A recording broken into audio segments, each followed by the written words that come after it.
Tawagin natin. Ito, pangatlong grupo. Si JR, Mac at Roy, the lead band! Ay, paring Will! Hello po kay Will. Kay Will! Pati kayo. Ay, buhay talaga, oh. Sige, kahit sino na lang. Sige. Anong ginagawa mo? Ako po, musikero po ako, paring Will. Musikero po. Natugtog po ako sa mga iba't ibang event po, like kasal, debut. Anong gamit mo? Gitara? Flute po, flute. Ah, nagpo-flute ka? Opo, flute. Ang galing, ha? So, magkakapit-bahay ba kayo? Ano? Opo, isang ano lang po, village po. Bakit nyo naisip sumali sa Wawawin? Exposure po, saka para sa mga pamilya po na. You-expose yung mga yan? You-expose itong mga to? Alam niyo ba yung sinasabi nyo? Ano mga kinakanta nyo? Mga OPM po, katulad po ng Hail, Silent Sanctuary po. Basta po mga OPM po na acoustic, kinakanta po namin. Alam mo, sa totoo lang, dapat galingan nyo. Sa itsura nyo yan, dapat galingan nyo. Kasi, ako naman, binibigyan ko lang kami yung suporta. Ganyan ang dating nyo, lakas ang dating nyo, magaling pa kayo, you will make it. Okay? Believe me. Kuya Will. Naniniwala ka ba sa sinabi ko? Opo, kayo naniniwala. Ano pangarap mo, JR? Maging isang musikero po na tanyag po na musikero. Tanyag, ah. Okay. Okay ka naman. Mak! Huwag dikit yung labi mo sa akin. Baka magkaamuyan tayo. Pangarap ko po, Will, maging pulis. Wow. Okay ka naman, Pogi. Pangarap ko po kay Will, maging seaman po. Siman. Bagay, tama. Nakakita ka naman ng Shokoy? Guys, naloko ko lang. Ito mga barkada ko, pare. Ito mga chokoran. Okay? Ligo ka ba? Hindi. Hindi pa po.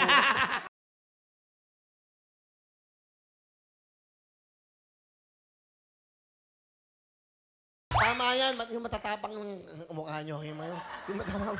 Sino kasama nyo? Papa ni JR. Andito, papa mo? Opo, paring Will!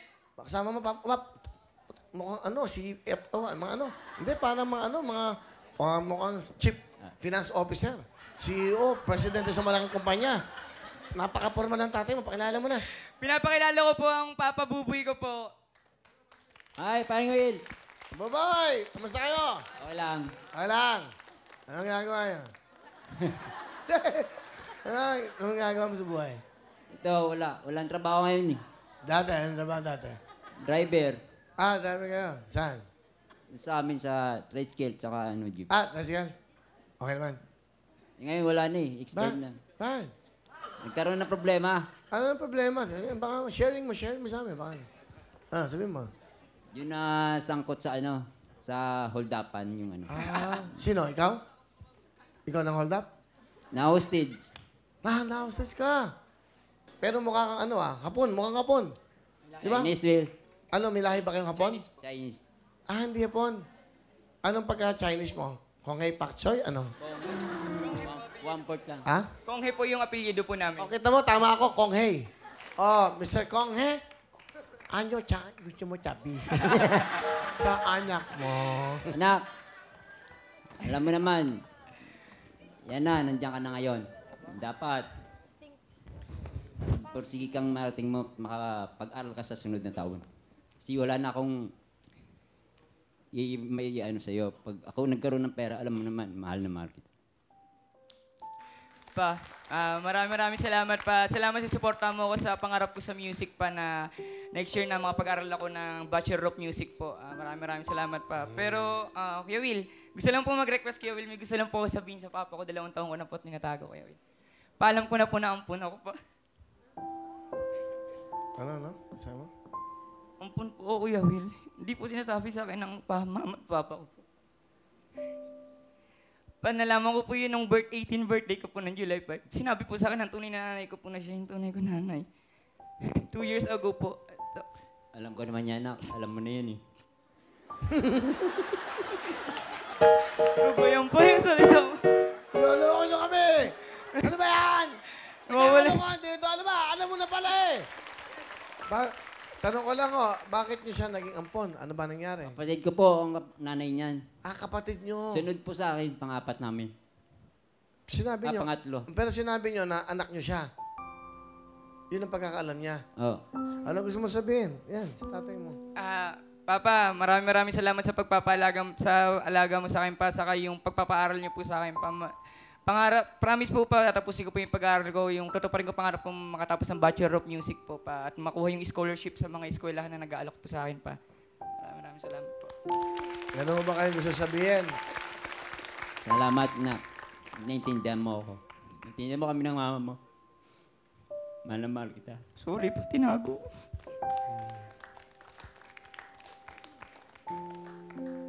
Okay lang yan. At least ilabas mo na. At least alam na. Saka salamat. Dito ka nag-open. Para sa, in total, naging mabuting tao naman sa'yo, di ba? Ikaw ba, ampon? Hindi ako, Kuya Will. Gwapo-gwapo ko eh. Ayun, sino dyan? Asa nanay mo?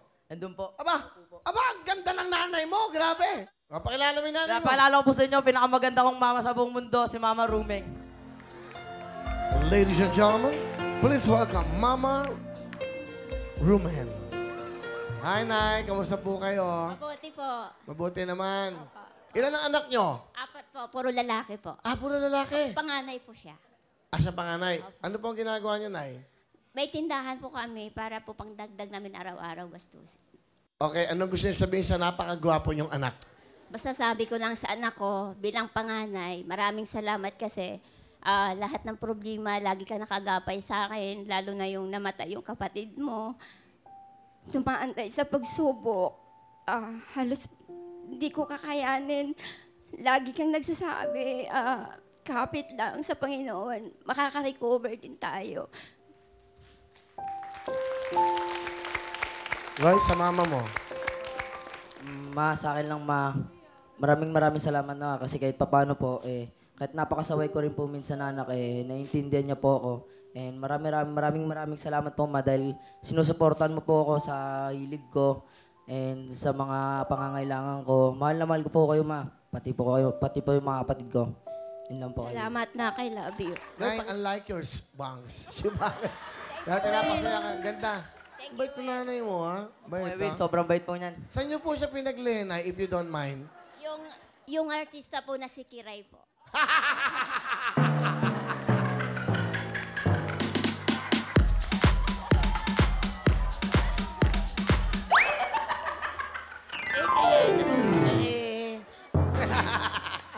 Wala. Ang tunay naman, nanay. Sino? Asan? Andyan din? Sorry, hindi ko alam. Kayo po, si Mami Cathy? Apo. Bali, sino siya? Siya po yung tunay ko pong nanay po. Nanay Kat, hindi ko alam nandito kayo. Kamusta ho kayo? Mabuti po, Kuya Will. Kaya nga, Mike, lapitan mo yung nanay mo.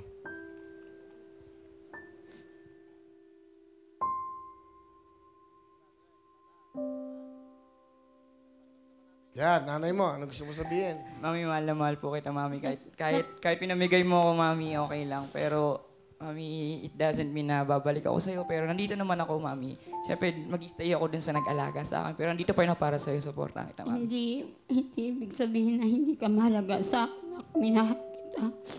Nagkataon lang no, may sakit lola mo. Kung sa bahay ka, mahawa ka lang sa sakit nila.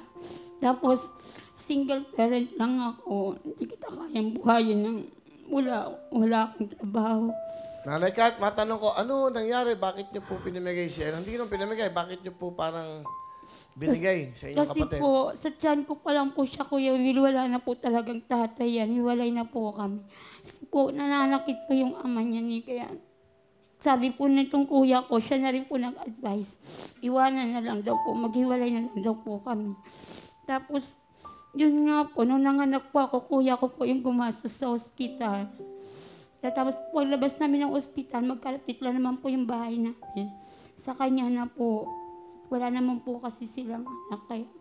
Pero nilihim po namin ang Kuya Will, ngayon lang po yan na bulgar. Kagustuhan na rin po niya. Bago po siya umalis kaninang umaga papunta rito, dinaanan niya po ako, binigyan niya po ako ng pamasahe para makarating dito. Okay. Mabait yung tito mo, ha? Parang tinuning mo parang tunay na ama. Mabait siya, simple lang, di ba? Si Tatay Buboy, meron ka bang gusto sabihin? Pakibigyan siya yung... Wala na, Will. Wala. Init naman ang ulo mo, oh. So lang, maganda rin yung, ayan, oh, open, oh. Hindi ko pa kaya eh. Okay. Pero, kami lahat dito, hanga sa'yo. Palapakan natin Salamat, si Tatay Will. Buboy, ha?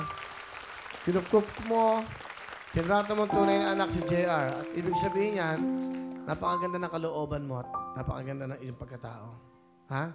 Palapakan natin si Tatay Buboy. Salamat. 5,000! 5,000! 5,000! Everybody, 15,000 cash!